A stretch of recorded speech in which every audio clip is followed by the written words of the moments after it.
दिसावा पे बाबा मोरा चलन बियाहवा हो सखिया जही दीना आइले गावनावा पिया मोर विदेश चले हो सखिया चले दीना आइले गावनावा पिया मोर विदेश गइले हो जातई जात राजा कही गए लाला ना जनमाइली हो रनिया जही दीना होई है लाला नावा होई रे दीना उबाई हो रनिया जही दीना होई है लाला नावा होई दीना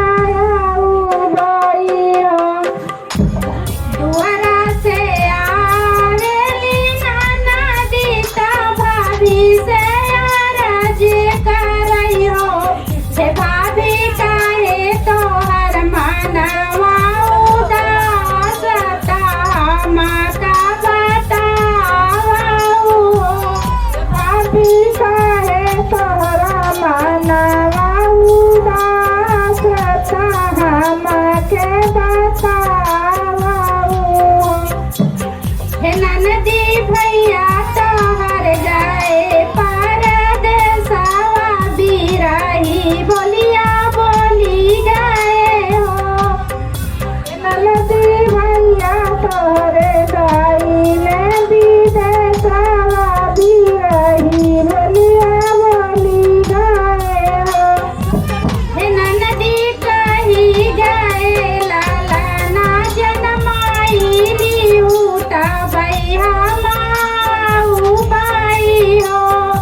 ननदी कही गए लाला ना जनमाइली उठा भैया माई छोड़ू ना भाभी चुनरिया लुगरिया पहिर लेती हो छोड़ा लाए भाभी छोड़ू चुनरिया लुगरिया पहिर लेती हो हे भाभी धाइले तू भैया के संगवा घूंघटवा तू काहे रहियो